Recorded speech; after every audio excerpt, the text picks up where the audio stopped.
నమస్తే, welcome to తేజం news. ముందుగా హెడ్లైన్స్.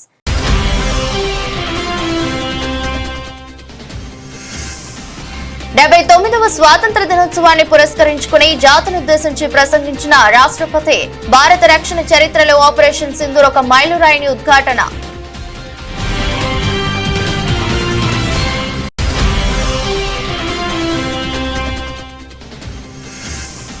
దేశవ్యాప్తంగా ఘనంగా 79వ స్వాతంత్ర దినోత్సవ వేడుకలు. ఎర్రకోటపై వరుసగా 12వసారి జాతీయ పతాకాన్ని ఎగురవేసిన ప్రధాని మోదీ.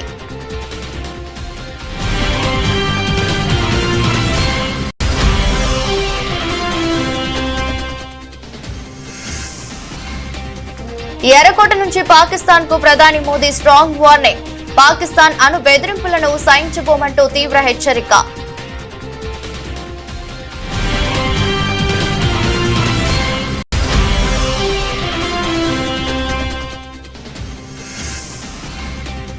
ట్రంప్ను నమ్మొద్దు, భారత్ కు అమెరికా ఆర్థికవేత్త హితవు. భారత్ ఆర్థికంగా ఎదగడం ఆయనకు కంటగింపుగా మారిందని వ్యాఖ్యలు.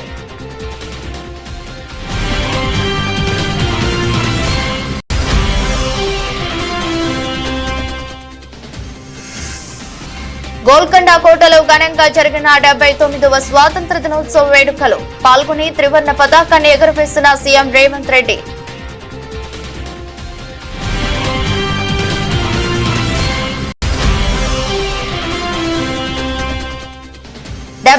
వ స్వాతంత్ర దినోత్సవ వేడుకల్లో జాతీయ పతాకావిష్కరణ చేసిన సీఎం చంద్రబాబు. రాష్ట్ర పునర్నిర్మాణమే ఏకైక లక్ష్యంగా ముందుకెళ్తున్నామని వెల్లడి.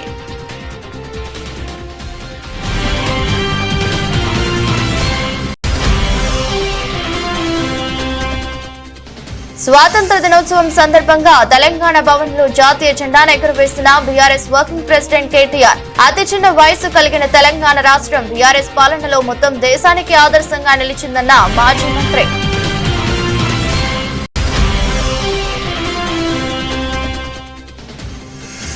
తాడేపల్లిలోని వైసీపీ కేంద్ర కార్యాలయంలో ఘనంగా 79వ స్వాతంత్ర దినోత్సవ వేడుకలు.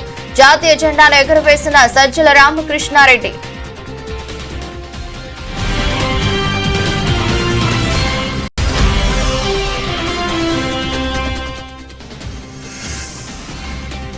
కేసీఆర్ పన్నులు తగ్గిస్తే రేవంత్ రెడ్డి పెంచుతుండు. ప్రభుత్వంపై తీవ్ర స్థాయిలో ధ్వజమెత్తిన మాజీ మంత్రి హరీష్ రావు.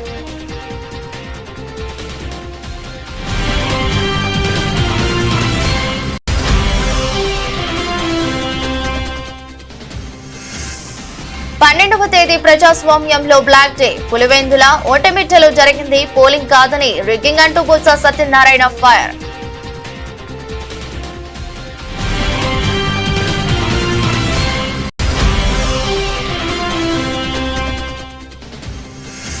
పాక్ నేతల కవ్వింపు చర్యలు. తీవ్రంగా హెచ్చరించిన భారత్. సొంత వైఫల్యాలను కప్పిపుచ్చుకోవడానికి భారత వ్యతిరేక గళాన్ని వినిపిస్తున్నారని విమర్శ.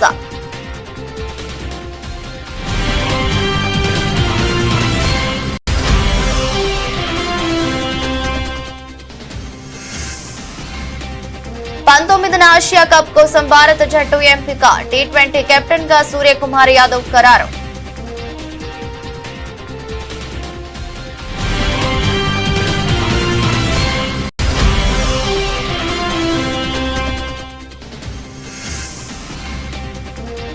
బాక్స్ ఆఫీస్ పై కూలీ సునామీ. రికార్డు స్థాయిలో ఫస్ట్ డే కలెక్షన్లు.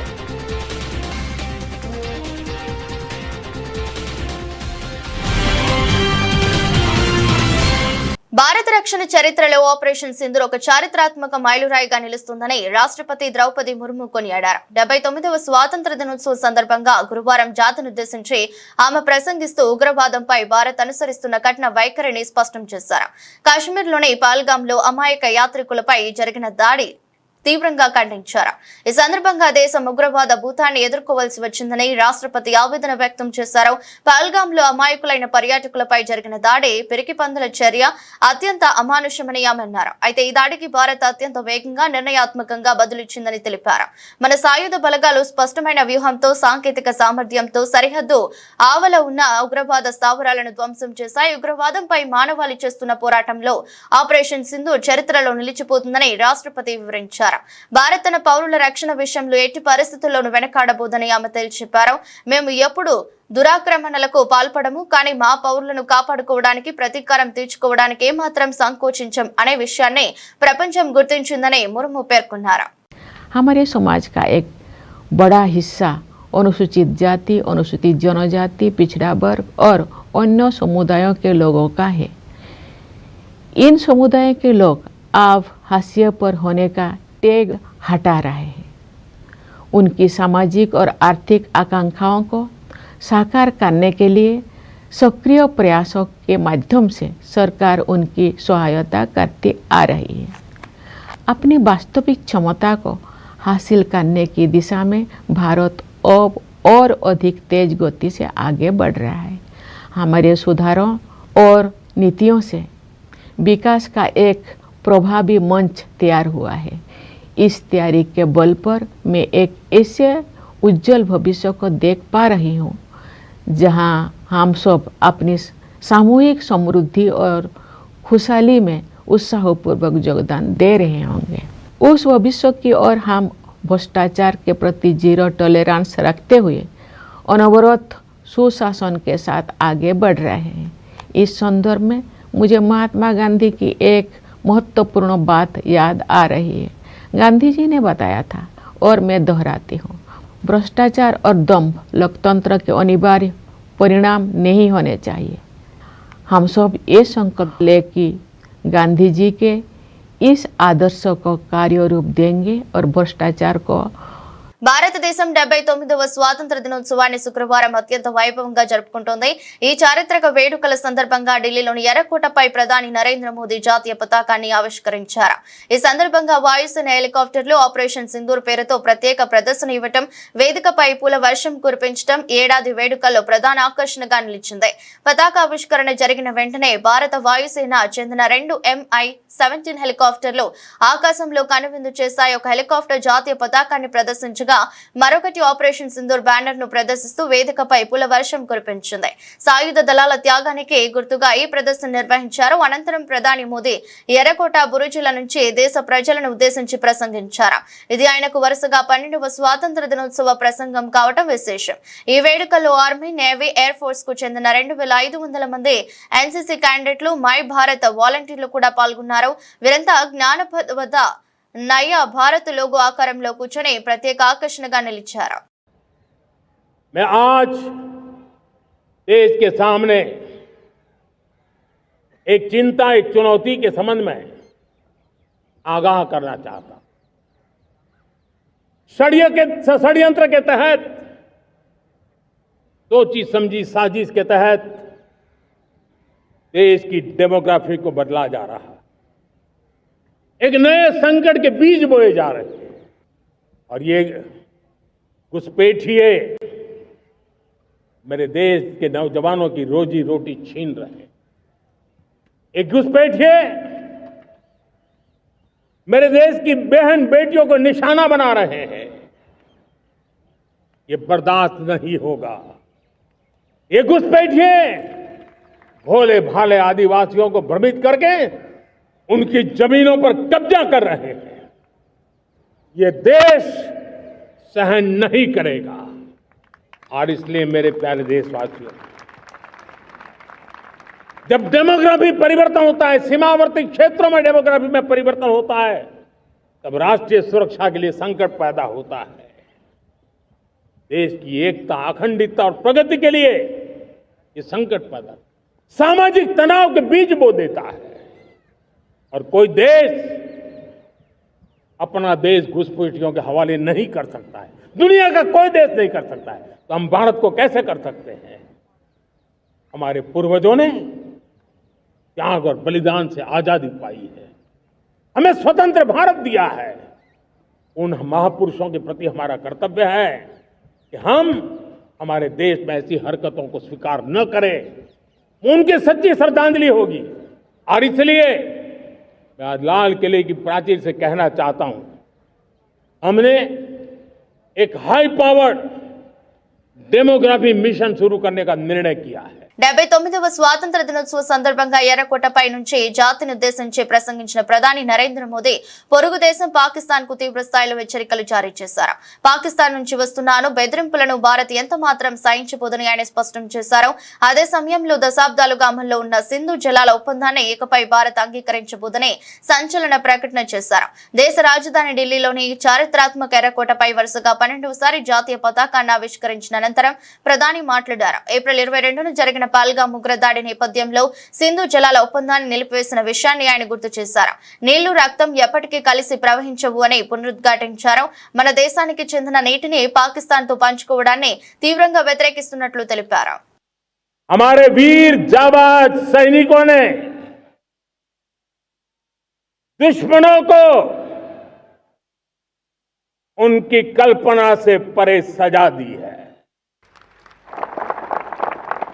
और इस अपील को पहलगाम में सीमा पार से आतंकियों ने आकर के जिस प्रकार का कत्ले आम किया, धर्म पूछ करके लोगों को मारा गया, पति के सामने पति को गोलियां दी, बच्चों के सामने अपने पिता को मौत के घाट उतार दिया गया, पूरा हिंदुस्तान आक्रोश से भरा हुआ था, पूरा विश्व भी इस प्रकार से संहार से चौंक गया था। मेरे प्यारे देशवासियों,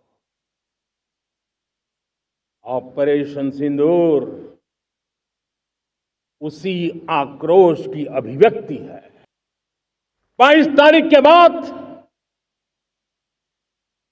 हमने हमारे सेना को खुली छूट दे दी। रणनीति वो तय करे, लक्ष्य वो तय करे, समय भी वो चुने और हमारी सेना ने वो करके दिखाया जो कई दशकों तक कभी हुआ नहीं था। सैकड़ों किलोमीटर दुश्मन की धरती पर घुस करके आतंकी हेडक्वार्टर्स को मिट्टी में मिला दिया, आतंकी इमारतों को खंडहर बना दिया। पाकिस्तान की नींद अभी भी उड़ी हुई है। पाकिस्तान में हुई तबाही इतनी बड़ी है कि रोज नए नए खुलासे हो रहे हैं, नई नई जानकारियां आ रही। मेरे प्यारे देशवासियों, हमारा देश कई दशकों से आतंक को झेलता आया हुआ है। देश के सीने को छलनी कर दिया गया है। अब हमने एक न्यू नॉर्मल प्रस्थापित किया। జమ్మూ కాశ్మీర్లోని కిష్ట్వార్ జిల్లాలో గురువారం సంభవించిన క్లౌడ్ బస్ట్ ఆకస్మిక వరదలు కొండ చర్యలు విరిగిపడిన ఘటనపై ప్రధానమంత్రి నరేంద్ర మోదీ తీవ్ర దిగ్భ్రాంతి వ్యక్తం చేశారు. ఈ ఘోర విపత్తులో 38 మంది ప్రాణాలు కోల్పోవడం పట్ల ఆయన తీవ్ర విచారం వ్యక్తం చేశారు. పరిస్థితిని నిశితంగా గమనిస్తున్నామని, బాధితులకు అన్ని విధాల అండగా ఉంటామని ప్రధాని భరోసా ఇచ్చారు. కిష్ట్వార్ వద్ద బాధితులందరికీ సానుభూతి తెలియజేస్తున్నాను, వారి కోసం ప్రార్థిస్తున్నాను. సహాయక చర్యలు కొనసాగుతున్నాయి, అవసరమైన ప్రతి సహాయాన్ని అందిస్తామని ప్రధాని మోదీ పేర్కొన్నారు. కిష్ట్వార్ జిల్లాలోని మారుమూల ప్రాంతంలో ఈ విపత్తు సంభవించడంతో సహాయక చర్యలకు ఆటంకాలు ఎదురవుతున్నాయి. ఈ ఘటనలో సుమారు 100 మందికి పైగా గాయపడినట్లు అధికారులు తెలిపారు. ఆ ప్రాంతం అత్యంత దుర్మార్గంగా ఉండటంతో క్షతగాత్రులను హెలికాప్టర్ల ద్వారా సమీపంలోని ఆసుపత్రులకు తరలిస్తున్నారు. సమాచారం అందిన వెంటనే సైన్యం, జాతీయ విపత్తు స్పందన దళం, రాష్ట్ర విపత్తు స్పందన దళం బృందాలు స్థానిక యంత్రాంగంతో కలిసి రంగంలోకి దిగాయి. వరదల్లో చిక్కుకున్న వారిని సురక్షిత ప్రాంతాలకు తరలించడం, వైద్య సహాయం అందించడం వంటి పనులను ముమ్మరంగా చేపట్టాయి. ప్రస్తుతం సహాయక కార్యక్రమాలు వేగంగా కొనసాగుతున్నాయి. అమెరికా అధ్యక్షుడు డొనాల్డ్ ట్రంప్ పై అక్కడి ప్రముఖ ఆర్థికవేత్త జెఫ్రీ సాట్స్ తీవ్రంగా విమర్శలు గుప్పించారు. ట్రంప్ ఆర్థిక నిరక్షరాస్యుడని, ఇతర దేశాల ప్రయోజనాల విషయంలో బాధ్యత రహితంగా వ్యవహరిస్తారని ఆయన దుయ్యబట్టారు. ట్రంప్ ను నమ్మొద్దని భారత్ కు హితవు పలికారు. అమెరికాతో భాగస్వామ్య ఒప్పందాల విషయంలో అప్రమత్తంగా ఉండాలని సూచించారు. అంతర్జాతీయ ఆర్థిక శక్తిగా భారతదేశం ఎదగడాన్ని ట్రంప్ జీర్ణించుకోలేకపోతున్నారని, అందుకే అడ్డుకుంటున్నారని చేస్తున్నారని ఆరోపించారు. భారత్ పై ట్రంప్ టారిఫ్లు విధిస్తున్న సమయంలో జెఫ్రీ సాట్స్ ఈ సంచలన వ్యాఖ్యలు చేయడం ప్రస్తుతం ప్రాధాన్యత సంతరించుకుంది. రష్యా నుంచి ముడి చమురు కొనుగోలు చేస్తుందనే నెపంతో భారతదేశంపై ట్రంప్ 50% టారిఫ్లు విధించిన విషయం తెలిసిందే. ట్రంప్ తీసుకున్న ఈ నిర్ణయం భారత్ అమెరికా సంబంధాలపై తీవ్ర ప్రభావం చూపింది. అమెరికాతో అప్రమత్తంగా ఉండాలని భారత్ కు సందేశం పంపించిందని జెఫ్రీ పేర్కొన్నారు. అమెరికా మార్కెట్ ను వదిలిపెట్టి విశ్వసనీయమైన మిత్రులు రష్యా, ఆఫ్రికా, చైనా తదితర ఆసియా దేశాలతో ఆర్థిక సంబంధాలను మెరుగుపరుచుకోవాలని జెఫ్రీ సాట్స్ సూచించారు. స్వాతంత్ర పోరాటంలో ప్రపంచానికి సరికొత్త మార్గం చూపించామని తెలంగాణ ముఖ్యమంత్రి రేవంత్ రెడ్డి అన్నారు. అహింసా పద్ధతిలో మహాసంగ్రామం గెలిచామని పేర్కొన్నారు. శుక్రవారం హైదరాబాద్ లోని గోల్కొండ కోటలో జరిగిన 79వ స్వాతంత్ర దినోత్సవ వేడుకల్లో ఆయన పాల్గొన్నారు. ఈ సందర్భంగా ముఖ్యమంత్రి మాట్లాడుతూ పటిష్ట భారత్ కోసం నెహ్రూ ఎన్నో చర్యలు చేపట్టారు. నెహ్రూ హయాంలోనే దేశ ప్రగతికి బలమైన పునాదులు పడ్డాయి. పంచవర్ష ప్రణాళికతో దేశాన్ని తిరుగులేని శక్తిగా మార్చారు. తెలంగాణను నెంబర్ 1 రాష్ట్రంగా తీర్చిదిద్దేందుకు కృషి చేస్తున్నాం. కులగణనతో 10 ఏళ్ల కల నెరవేర్చాం. పేదరిక నిర్మూలన కోసం కృషి చేస్తున్నాం. సామాజికంగా, ఆర్థికంగా తెలంగాణ బలపడాలి. సన్నబియ్యం పంపిణీతో పేదల కళ్లలో ఆనందం చూసాం. వరంగల్లో ఇచ్చిన రైతు రుణమాఫీ హామీ నెరవేర్చాం. 25 లక్షల మంది రైతులను రుణ విముక్తులను చేశాం. రైతులకు క్వింటాల్పై 500 రూపాయలు బోనస్ ఇస్తున్నాం. ఏటా ఉచిత విద్యుత్ కోసం 16,000 కోట్ల రూపాయలు ఖర్చు చేస్తున్నామని అన్నారు. మేము అధికారం చేపట్టే నాటికి గత పాలకులు మాకు వారసత్వంగా 8,21,651 కోట్ల రూపాయల అప్పులు మరియు బకాయిలు మిగిల్చి వెళ్లారు. దీనిలో 6,71,757 కోట్ల రూపాయల అప్పులు, అదేవిధంగా ఉద్యోగులు ఇతర పథకాలకు సంబంధించిన బకాయిలు 40,154 కోట్లు, ఎస్సీ ఎస్టీ సప్లైన్, సింగరేణి, విద్యుత్ ఇతర విభాగాలకు చెల్లించాల్సిన బకాయిలు 1,09,740 కోట్లు. వారు చేసిన అప్పును తిరిగి చెల్లించడానికి ఇప్పటిదాకా అసలు రూపేణా 1,32,498 కోట్లు, వడ్డీలకు 88,178 కోట్ల రూపాయలు, మొత్తము కలిపి 2,20,676 కోట్ల రూపాయలను ఈ 20 నెలల్లో తెలంగాణ రాష్ట్ర ప్రభుత్వం చెల్లించింది. 79వ స్వాతంత్ర దినోత్సవ సందర్భంగా సీఎం చంద్రబాబు రాష్ట్ర ప్రజలకు కీలక కానుకను ప్రకటించారు. ఇందిరాగాంధీ స్టేడియంలో జాతీయ జెండాను ఎగురవేసిన అనంతరం ఆయన ప్రసంగిస్తూ మహిళల కోసం ఆర్టీసీ బస్సులో ఉచిత ప్రయాణ సౌకర్యం కల్పించే స్త్రీ శక్తి పథకాన్ని ప్రారంభించనున్నట్లు వెల్లడించారు. ఈ సందర్భంగా సీఎం చంద్రబాబు మాట్లాడుతూ ప్రజలు గెలవాలి, రాష్ట్రం నిలవాలి అనే నినాదంతో 2024 ఎన్నికల్లో ప్రజలు చారిత్రాత్మక తీర్పు ఇచ్చారు. వారి నమ్మకాన్ని నిలబెడుతూ రాష్ట్రాన్ని పునర్నిర్మించడమే లక్ష్యంగా పాలన సాగిస్తున్నామన్నారు. స్వాతంత్ర దినోత్సవం సందర్భంగా తెలంగాణ భవన్ లో జాతీయ జెండాను బీఆర్ఎస్ వర్కింగ్ ప్రెసిడెంట్ కేటీఆర్ ఎగురవేశారు. ఈ సందర్భంగా కేటీఆర్ మాట్లాడుతూ ఎన్నో కులాలు, ఎన్నో మతాలు, ఎన్నో భాషలు, ఎన్నో రాష్ట్రాలు కలిగి ఉన్న వైవిధ్య భారతానికి స్వాతంత్ర్యం సిద్ధించి 79 ఏళ్లు అవుతున్న సందర్భంగా ప్రపంచ వ్యాప్తంగా ఉన్న భారతీయులందరికీ పార్టీ అధ్యక్షులు కేసీఆర్ తరపున, బీఆర్ఎస్ తరపున హృదయపూర్వకంగా స్వాతంత్ర దినోత్సవ శుభాకాంక్షలు తెలిపారు. మన స్వేచ్ఛ స్వాతంత్ర్యాల కోసం బలపీఠం ఎక్కిన వేలాది మంది త్యాగదనులకు ఆనాటి నాయకత్వానికి వినమ్ర పూర్వక శ్రద్ధాంజలి ఘటించారు. 14 రాష్ట్రాలతో మొదలైన స్వతంత్ర భారతదేశ ప్రయాణం ఇవాళ 28 రాష్ట్రాల వైవిధ్య భరితంగా విరసిల్లుతుందని, అతి చిన్న వయసు కలిగిన తెలంగాణ రాష్ట్రం బీఆర్ఎస్ పాలనలో మొత్తం భారతదేశానికి ఆదర్శంగా నిలిచిందని గుర్తు చేశారు. కానీ 20 నెలల కాంగ్రెస్ పాలన చూస్తుంటే బాధ కలుగుతుందని, రైతులు రాజు చేయాలన్న కేసీఆర్ తపన పక్కకు వెళ్లిపోయిందని అన్నారు. ఎన్నో కులాలు, మరెన్నో మతాలు, ఎన్నో భాషలు, మరెన్నో రాష్ట్రాలు, ఎన్నో రకాల వైవిధ్యాల అద్భుతమైన సమాహారమైన మన భారతదేశానికి స్వాతంత్రం లభించి ఇవాళ 78 సంవత్సరాల నిండి 79వ సంవత్సరంలో అడుగు పెడుతున్న శుభ సందర్భాన భారతీయులు ఎక్కడ ఉన్నా ప్రపంచంలో, మన తెలుగువారు భారతీయులు ప్రపంచవ్యాప్తంగా ఎక్కడ ఉన్నా వారందరికీ మా పార్టీ అధ్యక్షులు పెద్దలు కేసీఆర్ గారి తరపున, అదేవిధంగా భారత రాష్ట్ర సమితి తరపున అందరికీ కూడా హృదయపూర్వకంగా స్వాతంత్ర దినోత్సవ శుభాకాంక్షలు. ఈ స్వాతంత్రాన్ని అర్జించడానికి మనకు ఇవాళ స్వేచ్ఛా వాయువులు పీల్చుకునే ఒక మహదవకాశాన్ని కల్పించడానికి అసువులు బాసిన వేలాది మంది యోధులు పోరాటం చేసి ఆనాడు మాకు తెలంగాణ ఉద్యమానికి కూడా స్ఫూర్తిని అందించిన గొప్ప పోరాట తరానికి ఆనాటి నాయకత్వానికి వినయపూర్వకంగా వినమ్రంగా వారికి మా శ్రద్ధాంజలి, వారికి మా ధన్యవాదాలు. అట్లాగే ఈ 78 సంవత్సరాల భారతదేశంలో మరి 14 రాష్ట్రాలతో భారతదేశం యొక్క ప్రయాణం ప్రారంభమై ఇవాళ 28 రాష్ట్రాలతో ఒక వైవిధ్యభరితమైన భారతదేశంగా విలసిల్లుతున్నది మన దేశం. ఈ 78 సంవత్సరాల్లో గర్వంగా చెప్పవచ్చు, అతి చిన్న వయస్సు కలిగిన మన రాష్ట్రం తెలంగాణ ఇవాళ మొత్తం భారతదేశానికి ఆదర్శంగా నిలబడింది అన్ని రంగాల్లో పెద్దలు కేసీఆర్ గారి నాయకత్వంలో. అంటే ఇది అతిశయోక్తి కాదు. తాడేపల్లిలోని వైసీపీ కేంద్ర కార్యాలయంలో 79వ స్వాతంత్ర దినోత్సవ వేడుకలు ఘనంగా జరిగాయి. ఇందులో భాగంగా మువ్వన్నెల జెండాను వైఎస్ఆర్సీపీ స్టేట్ కోఆర్డినేటర్ సజ్జల రామకృష్ణారెడ్డి ఆవిష్కరించారు. ఈ సందర్భంగా ఆయన మాట్లాడుతూ రాజకీయాల్లో జవాబుదారీతనం లోపిస్తుందని అన్నారు. అధికారంలోకి రావటం కోసం ఏమైనా హామీలు ఇవ్వటం, తర్వాత వాటిని పక్కకు తోసేయడం కనిపిస్తోందని, ఈవీఎంలపై ఎన్ని సందేహాలు అడిగినా సమాధానం లేదని విమర్శించారు. వ్యవస్థలు యాంత్రికంగా పనిచేస్తున్నాయని, ప్రజాస్వామ్యం సక్రమంగా పనిచేయాలంటే వ్యవస్థలన్నీ స్వతంత్రంగా పనిచేయాలని సూచించారు. అంతిమంగా ప్రజల తీర్పే నిలబడుతుందని మా నమ్మకమని అన్నారు. రాజకీయ పార్టీలు జవాబుదారీతనం తగ్గుతోంది. నేను ఎందుకు ఈ మాట అంటున్నానంటే, వైఎస్ఆర్ కాంగ్రెస్ పార్టీ జగన్మోహన్ రెడ్డి గారు తన తండ్రి దివంగత మహానేత రాజశేఖర రెడ్డి గారి ఆశయాలతో ప్రారంభించిన రోజు నుంచి విలువలు, విశ్వసనీయత, జవాబుదారీతనం ఈ మూడింటి మీద స్ట్రెస్ చేస్తూనే వస్తున్నారు. అందువల్ల వాటి విలువ మాకు తెలుసు, మనకు తెలుసు, వైఎస్ఆర్ కాంగ్రెస్ పార్టీకి తెలుసు. అవి సక్రమంగా ఇవి ఎవరో మనకు మీద పెట్టేవి కాదు, మనకు మనం పెట్టుకోవాల్సినవి. అందుకే ఆ రోజు నుంచి ఈ రోజు వరకు మనం గమనిస్తే జగన్మోహన్ రెడ్డి గారు ఒక్కటే అడుగుతున్నారు, ప్రజలకు మనం జవాబుదారీతనంగా ఉండాలి. మనం ఏ మాట చెప్పినా పొల్లుపోకుండా అమలు చేయగలగాలి. చెప్పలేనిది చేయలేనిది చెప్పకూడదు. అలాగే వ్యవస్థలను ఆరోగ్యకరంగా ఉంచాలి. వాటి ఆరోగ్యం చెడిపోకుండా చూసుకోవడం కూడా మన బాధ్యతే.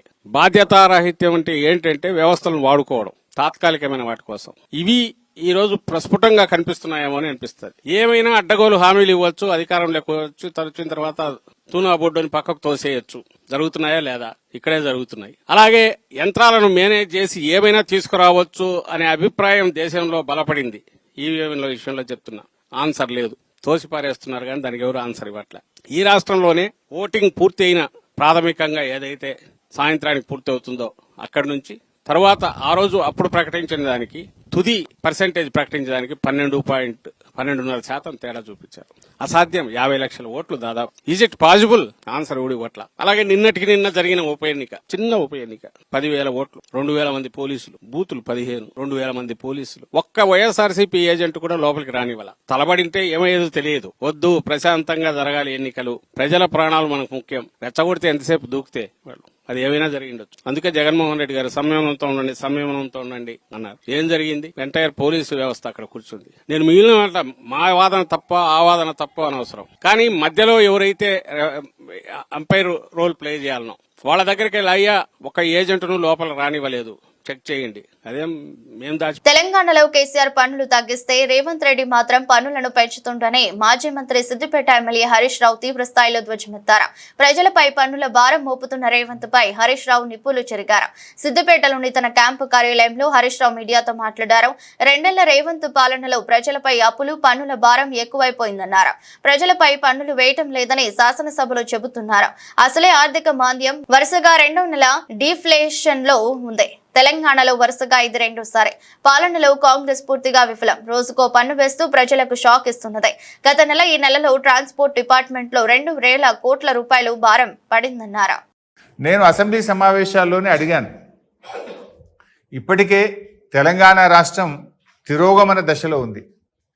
రేవంత్ పాలనలో తిరోగమన దశలో ఉంది. 2023-24 సంవత్సరంలో బీఆర్ఎస్ ప్రభుత్వం ఉన్నప్పుడు 7,100 కోట్ల రూపాయల ట్యాక్స్ వచ్చింది, పన్నుల రూపంలో 7,100 కోట్లు వచ్చింది. కానీ పోయిన సంవత్సరం కాంగ్రెస్ పాలనలో 6,900 వచ్చింది. అంటే 200 కోట్ల రూపాయలు తగ్గింది. ఎందుకు తగ్గింది? ప్రజల చేతిలో డబ్బు లేదు, ప్రజల కొనుగోలు శక్తి తగ్గింది, వాహనాలు కొనడం తగ్గుముఖం పట్టింది. అందువల్ల దేశంలో అన్ని రాష్ట్రాల్లో పెరిగింది, ఒక్క తెలంగాణలో మాత్రమే తగ్గింది. ఎందుకు తగ్గిందంటే నీ పరిపాలన వైఫల్యం. వీళ్ళు బడ్జెట్లు ఎంత పెట్టుకున్నారు? 8,500 కోట్లు వస్తుందని పెట్టినారు బడ్జెట్లో. వచ్చింది ఎంత? 6,900 వచ్చింది. దాదాపు మీ అంచనాల కంటే 1,500 కోట్ల రూపాయలు పోయిన ఆర్థిక సంవత్సరంలో ఆర్టీఏ ట్యాక్స్ తక్కువ వచ్చింది 6,900. మళ్ళీ మొన్న బడ్జెట్లో ఏం పెట్టింది 25-26 సంవత్సరానికి 8,535 కోట్లు వస్తుంది అన్నారు. నేను అప్పుడే అడిగిన, అరే నువ్వు వచ్చిందే 6,900, పోయిన సంవత్సరం కంటే తగ్గింది, ఈ సంవత్సరం నువ్వు మళ్ళీ 16,000-1700 కోట్లు పెంచినావు, యాడికెళ్ళి పెంచుతావు, పన్నులు వేస్తావా, ప్రజల మీద భారం వేస్తావా అని మేము అసెంబ్లీలో అడిగాం బీఆర్ఎస్ పార్టీ తరఫున. అడిగితే ఆ రోజు ఏమన్నారు, లేలే మేము పన్నులు పెంచం, లీకేజ్ అరగడతాం, పారదర్శకత పెంచుతామన్నాడు.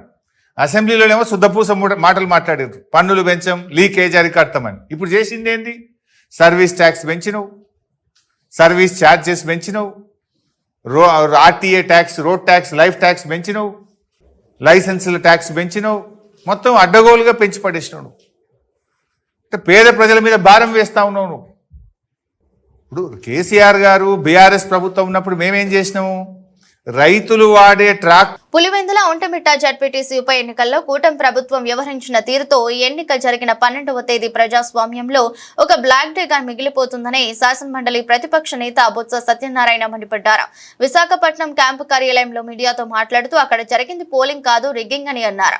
ఇంత అప్రజాస్వామికంగా వ్యవహరించిన చంద్రబాబు చరిత్రలో దోషిగా నిలిచిపోతాడని అన్నారు. ముఖ్యమంత్రిగా చంద్రబాబు ఇంత అభద్రతా భావంతో ఉన్నాడని, అందుకే ఇలా దిగజారిపోతాడని అనుకోలేదని అన్నారు. వ్యవస్థలను భ్రష్టు పట్టించేలా ప్రభుత్వం ప్రవర్తించిన తీరు ప్రజాస్వామ్యానికి అత్యంత ప్రమాదకరమని ఆందోళన వ్యక్తం చేశారు. అసలు ఎందుకు ఎన్నికలు జరుగుతున్న, ఎందుకు మీ ప్రభుత్వానికి అబద్ధత? మీది మంచి పరిపాలన అంటున్నారు కదా, ఏదో ఉద్ధరించే ఉన్నారు కదా 14 నెలల్లో. మరి ఉద్ధరించినప్పుడు మంచి పరిపాలన అన్నప్పుడు ఎందుకు ఈ వ్యవస్థల్ని చేతిలో గుప్పిట్లో పెట్టుకొని ఈ ప్రక్రియ ఇంత అపహాస్యం చేయవలసిన అవసరం ఏమొచ్చింది? కారణం ఏంటో చెప్పాలి. అంటే మీలో అప్రదత్త ఉంది. ఈ 14 నెలల కాలం మీ పరిపాలనలో మీద మీకే నమ్మకం లేదు. ఎందుకంటే నిష్పక్షపాతంగా ఉంటాయి, ఇంపార్షియల్గా అందరికీ ఒకటే విధానం అవలంబిస్తారు. స్థానిక పార్లమెంట్ మెంబర్ని వచ్చి మీరు ఖర్చులో తీసుకుంటారు. ఆ జిల్లాకు చెందిన మంత్రిని విచ్చలవిడిగా తిరగడానికి వచ్చి తిరిగి ఏజెంట్లు తీసుకొచ్చి వారిని దగ్గరుండి వారి మీద దౌర్జన్యం చేసి దాడి చేయిస్తుంది పోలీసు వ్యవస్థ. తెలుగుదేశం సభ్యులు వచ్చి విచ్చలవిడిగా తిరగచ్చు, వైసీపీ అభ్యర్థి వచ్చి కస్టడీలో తీసుకుంటారు. మోటార్లు వచ్చి ఓట్లు వేయడానికి ఓటు వెళ్ళి స్లిప్ పట్టుకెళ్తే వాళ్ళ స్లిప్ని తీసుకుని తెలుగుదేశం పార్టీ కార్యకర్తలు పోలీసులు తీసుకుని దౌర్జన్యంగా తిప్పేసి పక్క నియోజకవర్గాల నుంచి ఉన్న వ్యక్తి వచ్చి ఓట్లు వేస్తారు. మరి ఏదో ముక్కు తెలియని వాళ్ళు వచ్చి ఓటేశారంటే అనుకోవడానికి సాక్షాత్తు మార్కెటింగ్ చైర్మన్గా ఉన్న వ్యక్తులు, సొసైటీ అధ్యక్షులుగా ఉన్న వ్యక్తులు, పార్టీలో ఒక ఐడెంటిఫైడ్గా ఉన్న మరి లీడర్స్, వీళ్ళు పక్క వాళ్ళు వచ్చి అక్కడ దౌర్జన్యంగా ఓట్లేస్తారు. ఇవన్నీ అవే ఈ పడవలని, ఒకటి కాదు రెండు కాదు. పాకిస్తాన్ నాయకులు పదే పదే నిర్లక్ష్యపూరిత, యుద్ధోన్మాద, ద్వేషపూరిత వ్యాఖ్యలు చేస్తున్నట్లు తమ దృష్టికి వచ్చిందని, ఆ దేశం ఏదైనా దుస్సాహసానికి పాల్పడితే తీవ్ర పరిణామాలు తప్పవని భారత్ హెచ్చరించింది. ఈ మేరకు విదేశాంగ శాఖ అధికార ప్రతినిధి రణ్ధీర్ జైస్వాల్ ప్రకటన విడుదల చేశారు. సొంత వైఫల్యాలను కప్పిపుచ్చుకోవడానికి వారు భారత వ్యతిరేక గళాన్ని వినిపిస్తున్నారని ఆయన అన్నారు. పాకిస్తాన్ నాయకులు తమ మాటలను అదుపులో ఉంచుకోవడం మంచిదని హితవు పలికారు. అమెరికా భారత్ సంబంధాలపై కూడా ఆయన స్పందించారు. ఈ రెండు దేశాల భాగస్వామ్యం అనేక సవాళ్లు, మార్పులను తట్టుకుని నిలబడిందని జైస్వాల్ పేర్కొన్నారు.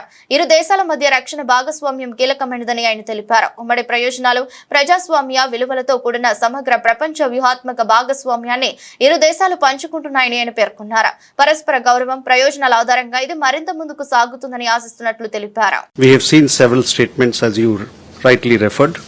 We have seen reports regarding a continuing pattern of reckless, warmongering and hateful comments from Pakistani leadership against India. It is well known that modus operandi of the Pakistani leadership to whip up anti-India rhetoric time and again to hide their own failures. Pakistan would be well advised to temper its rhetoric, as any misadventure will have painful consequences, as was demonstrated recently. Asia cup 2025 కోసం భారత cricket జట్టు ఎంపికై తీవ్ర ఉత్కంఠ నెలకొంది. టీమిండియాలో అనూహ్య మార్పులు చోటు చేసుకునే అవకాశం ఉందని యువ స్టార్లు శుభ్మన్ గిల్, శ్రేయస్ అయ్యర్, యశస్వి జైస్వాల్కు జట్టులో చోటు దక్కకపోవచ్చని తెలుస్తోంది. 19న ముంబైలో జరిగే సెలక్షన్ కమిటీ సమావేశంలో ఈ మేరకు కీలక నిర్ణయాలు తీసుకోనున్నట్లు బీసీసీఐ వర్గాల ద్వారా సమాచారం అందింది.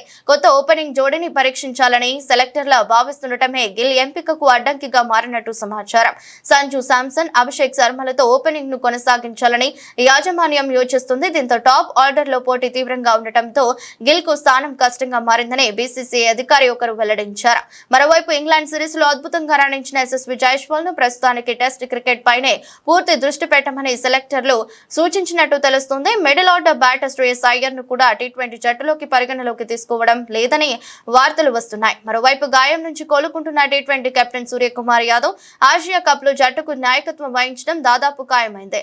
ఆసియా కప్ కోసం భారత జట్టును 19న ముంబైలో ఎంపిక చేస్తారు. సమావేశం అనంతరం chief selector Ajit Agarkar press conference లో జట్టు వివరాలను అధికారికంగా ప్రకటిస్తారని బీసీసీఐ వర్గాలు స్పష్టం చేశాయి. ఈ నేపథ్యంలో యువ ఆటగాళ్లపై వేటు వేసి కొత్త కోర్పుతో బరిలోకి దిగాలని సెలెక్టర్లు భావిస్తున్నట్టు సమాచారం. సూపర్ స్టార్ రజనీకాంత్ అభిమానుల ఎదురు చూపులకు తెరదించుతూ లోకేష్ కనగరాజ్ దర్శకత్వంలో తెరకెక్కిన కూలీ సినిమా గురువారం ప్రేక్షకుల ముందుకు వచ్చిన విషయం తెలిసిందే. భారీ అంచనాల మధ్య ప్రేక్షకుల ముందుకు వచ్చిన ఈ చిత్రం బాక్సాఫీస్ వద్ద పరుగులు పెడుతుంది. అయితే తాజాగా ఈ సినిమా ఫస్ట్ డే కలెక్షన్లు రికార్డు స్థాయిలో వచ్చినట్లు తెలుస్తోంది.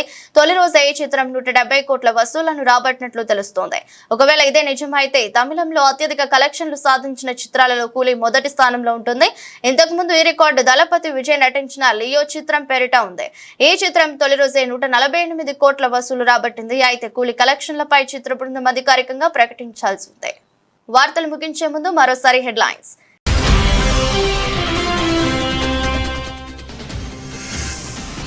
79వ స్వాతంత్ర దినోత్సవాన్ని పురస్కరించుకుని జాతినుద్దేశించి ప్రసంగించిన రాష్ట్రపతి భారత రక్షణ చరిత్రలో ఆపరేషన్ సింధూర్ ఒక మైలురాయిని ఉద్ఘాటన.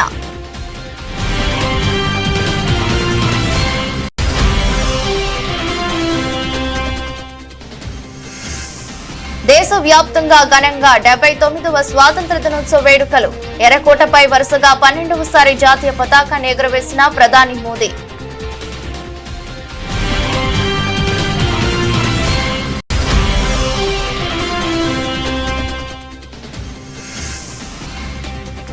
ఎర్రకోట నుంచి పాకిస్తాన్ కు ప్రధాని మోదీ స్ట్రాంగ్ వార్నింగ్. పాకిస్తాన్ అణు బెదిరింపులను సహించబోమంటూ తీవ్ర హెచ్చరిక.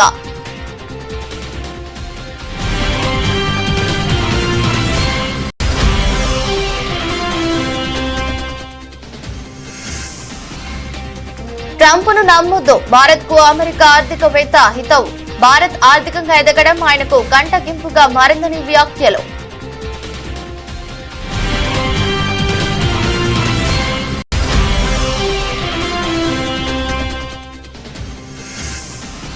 గోల్కొండ కోటలో ఘనంగా జరిగిన 79వ స్వాతంత్ర దినోత్సవ వేడుకలు. పాల్గొని త్రివర్ణ పతాకాన్ని ఎగురవేసిన సీఎం రేవంత్ రెడ్డి.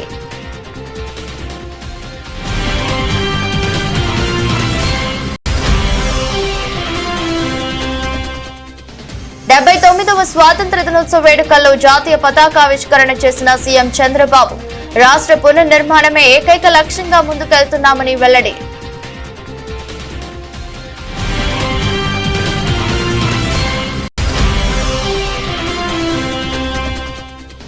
స్వాతంత్ర దినోత్సవం సందర్భంగా తెలంగాణ భవన్ లో జాతీయ జెండాను ఎగురవేసిన బీఆర్ఎస్ వర్కింగ్ ప్రెసిడెంట్ కేటీఆర్. అతి చిన్న వయసు కలిగిన తెలంగాణ రాష్ట్రం బీఆర్ఎస్ పాలనలో మొత్తం దేశానికి ఆదర్శంగా నిలిచిందన్న మాజీ మంత్రి.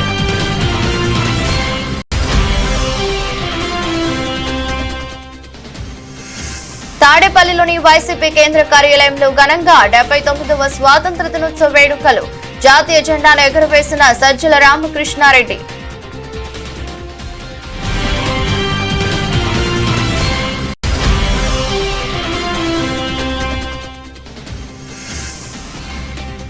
కేసీఆర్ పన్నులు తగ్గిస్తే రేవంత్ రెడ్డి పెంచుతుండు. ప్రభుత్వంపై తీవ్ర స్థాయిలో ధ్వజమెత్తిన మాజీ మంత్రి హరీష్ రావు.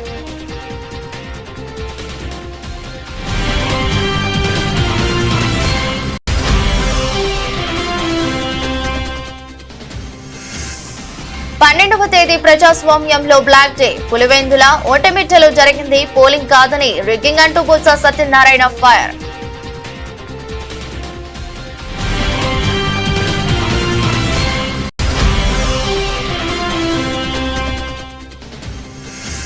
పాక్ నేతల కవ్వింపు చర్యలు తీవ్రంగా హెచ్చరించిన భారత్. సొంత వైఫల్యాలను కప్పిపుచ్చుకోవడానికి భారత వ్యతిరేక గళాన్ని వినిపిస్తున్నారనే విమర్శ.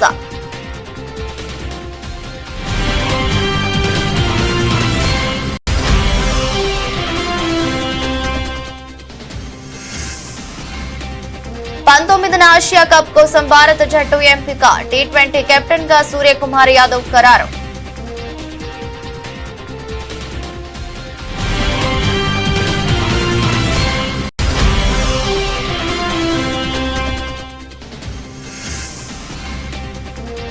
బాక్స్ ఆఫీస్ పై కూలీ సునామీ. రికార్డు స్థాయిలో ఫస్ట్ డే కలెక్షన్లు.